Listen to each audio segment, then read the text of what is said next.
Assalamu alaikum everyone, welcome to Learners Club. Today I am going to explain careers in biology from your chapter number 1. तो जब आप biology को choose करना चाहते हो अपने सेकेंडरी लेवल की एजुकेशन के लिए, तो आपको पता होना चाहिए कि आप कौन-कौन से प्रोफेशंस को इन फ्यूचर अडॉप्ट कर सकते हो। यू मस्ट बी क्लियर ताकि आप अपनी हायर सेकेंडरी एजुकेशन को भी उसी फील्ड में चूज़ करो। बायोलॉजी की बहुत सारी ब्रांचेस है, ऐसा नहीं है that we have only MBBS, हमें सिर्फ एमबीबीएस ही करना है। एमबीबीएस कर सकते हैं, MBBS is a option but MBBS is not the only option. हमारे पास बहुत सारे ऑप्शन हैं। In today's topic we will discuss different modern and forward looking branches of science. और अगर हमें अपनी फील्ड का पहले से पता होगा तो फिर हमारे लिए ये बहुत आसान हो जाएगा कि हमने अपना प्रोफेशन क्या चूज करना है। So let's start different professions in the field of biology.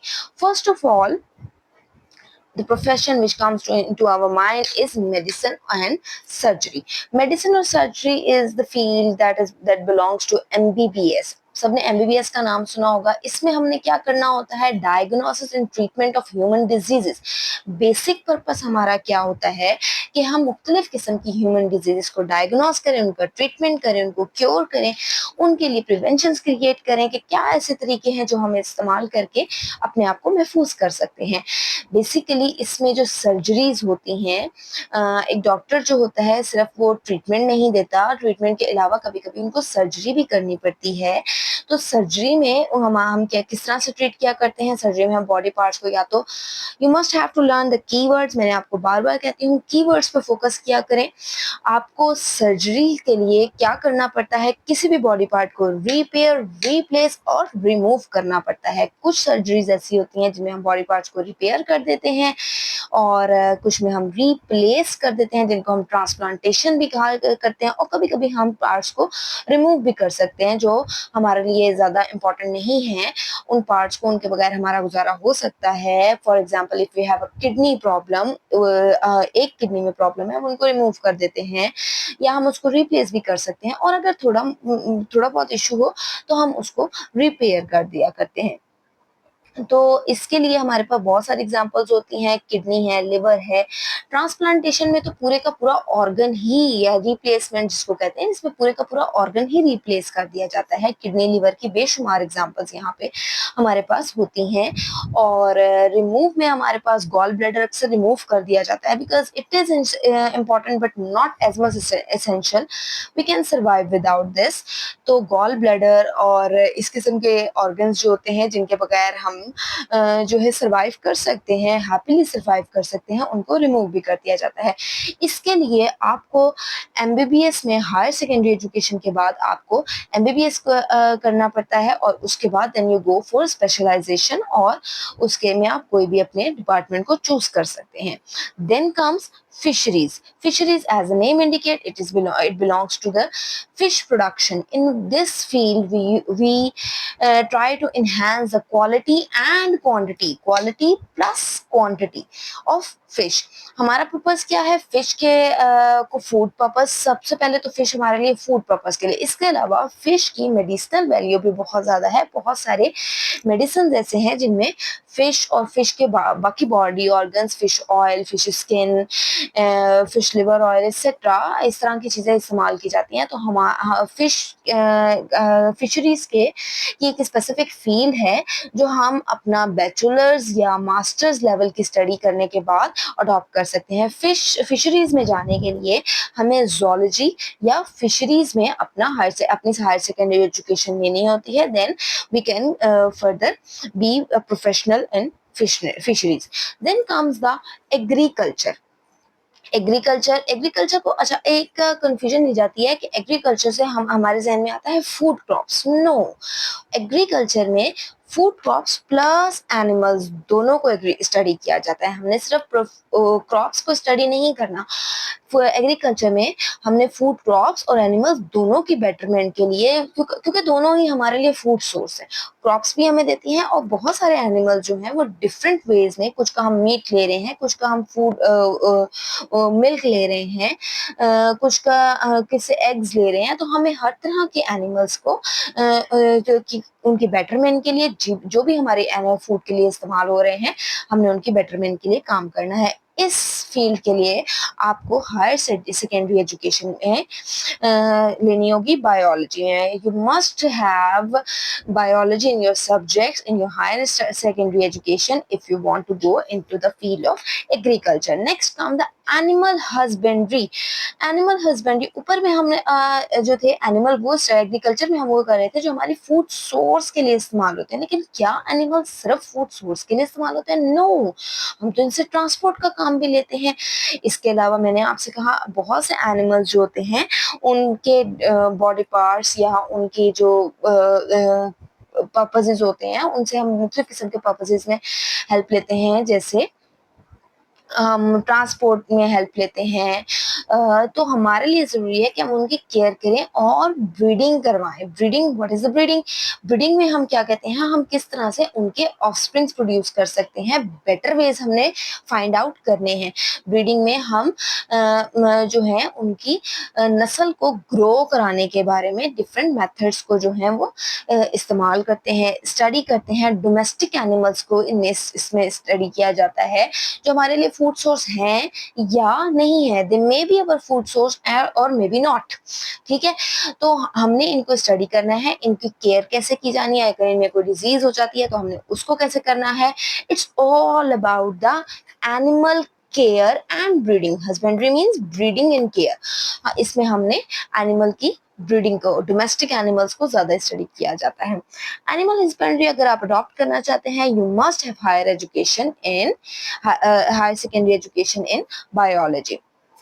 Then horticulture, the most beautiful field of the biology. If you are an artist, अगर आप एक artist mind रखते हैं, you must adopt the field of art of gardening. आपको gardening को जाना है। Gardening हमारे लिए इतनी इंपॉर्टेंट क्यों है? Did you think so only just for beauty? No, not for beauty. Ornamental plants, ornamental कहते हैं वो प्लांट जो खूबसूरती के लिए उगाए जाते हैं, ठीक है, लेकिन ऑर्नामेंटल प्लांट्स सिर्फ ऑर्नामेंटल प्लांट्स नहीं होते। Rose one of the most beautiful flower, लेकिन रोज को अगर हम देखें ऑर्नामेंटेशन के लिए तो इस्तेमाल हो रहा है, खूबसूरती के लिए तो इस्तेमाल हो रहा है, लेकिन रोज वाटर यूज कर रहे हैं। इसके अलावा हम रोज को बहुत सारी मेडिसिन में यूज करते हैं, रोज पेटल्स यूज करते हैं। वो इस तरह से बहुत सारे प्लांट्स जो हैं वो सिर्फ हमारे, हमें लगता है कि हम जब फ्लावर्स की बात कर रहे हैं, गार्डनिंग की बात कर रहे हैं, तो हम फ्लावर्स की बात कर रहे हैं और फ्लावर्स का काम सिर्फ एक है, क्या? ब्यूटी। नहीं, फ्लावर्स का काम सिर्फ ऑर्नामेंटेशन नहीं है। फ्लावर्स हमारे लिए बहुत सारे फ्लावर्स जो हैं वो एज अ फूड भी इस्तेमाल होते हैं, फूड का भी कहीं कहीं हमारे लिए सोर्स बन सकते हैं। और इसके अलावा मैंने आपको बताया कि ये ब्यूटी के अलावा भी हमें बहुत सारे इनके बेनिफिट्स होते हैं। और एक तो आप सबको पता होगा पॉलिनेशन में फ्लावर्स बहुत हेल्प करते हैं। इसके अलावा पॉलिनेशन एक इनडायरेक्ट हेल्प है। इसके अलावा डायरेक्टली हम इनकी पेटल्स को इस्तेमाल करते हैं, इनकी स्टेम को इस्तेमाल करते हैं, डिफरेंट किस्म की मेडिसिन बनाते हैं। और ornamentation, most of all ornamentation. Then comes farming. Sorry, if you want to adopt the horticulture, you must have higher secondary education. ये सारी फील्ड जो होती हैं इन बायोलॉजी में हायर सेकेंडरी एजुकेशन आप लेते हैं, फिर आप सिलेक्टिव फील्ड अपनी चूज करते हैं। Then comes the farming. Farming में आपके पास क्या होता है? Development and maintenance of farms like animal breeding technologies इसमें हम करते हैं। आप क्या करते हैं, इसमें डिफरेंट किस्म के फार्म्स जो होते हैं, फ्रूट फार्म्स हो सकते हैं, एनिमल फार्म्स हो सकते हैं, पोल्ट्री फार्म्स हो सकते हैं, इनकी डेवलपमेंट, इनकी मेंटेनेंस, इनकी क्लीननेस, इनकी बेटरमेंट के लिए आप जो है स्टडी करते हैं, डिफरेंट मीन्स आप निकालते हैं जिससे आप मुख्तलिफ किस्म की एनिमल फार्म फार्म्स को अगर आप मेंटेन करेंगे, डेवलप करेंगे, तो आपकी ब्रीडिंग टेक्नोलॉजीज, आपके पास अच्छी ब्रीडिंग टेक्नोलॉजीज होंगी, तो क्या होगा, एनिमल प्रोडक्शन ज़्यादा होगी। एनिमल प्रोडक्शन ज़्यादा होगी तो आपके पास फूड सोर्स ज़्यादा होगा, फूड सोर्स, ट्रांसपोर्टेशन सोर्स, इस तरह से एनिमल फॉर्म्स जो हैं वो बेटर हो जाएंगे। Poultry farms, poultry is related to the chicken, eggs, chicken और एग्स की जो फार्म्स होते हैं उनको हम पोल्ट्री फार्म्स कहते हैं, और ये भी हमारे लिए डायरेक्ट प्लस इनडायरेक्ट दोनों तरह से फूड सोर्स होते हैं। फ्रूट फार्म्स, फ्रूट फार्म्स जो होते हैं, दरख्त फलों के फार्म्स जो होते हैं, वो जाहिर बात है हमारे लिए again food source plus medicinal value में भी इनकी बहुत ज़्यादा इम्पोर्टेंट है, क्योंकि हम इनसे और एक चीज़, कुछ फ्रूट्स जो हैं फूड सोर्स के अलावा हमारे लिए और भी बहुत सारे तरीकों से हमारी हेल्प कर सकते हैं। तो अगर आप फार्मिंग की फील्ड में जाना चाहते हैं तो आपके पास अगेन हायर सेकेंडरी एजुकेशन होनी चाहिए in the field of agriculture and animal husbandry और फिशरीज। इनमें से अगर आपने किसी भी चीज में हायर सेकेंडरी एजुकेशन ली होगी तो फिर आप फार्मिंग की फील्ड को एज ए स्पेशलाइजेशन चूज कर सकते हैं। Then come forest. फॉरेस्ट आपको पता है one of the most important thing to develop an ecosystem. कोई भी इकोसिस्टम डेवलप करना है तो उसके लिए क्या है, फॉरेस्ट को।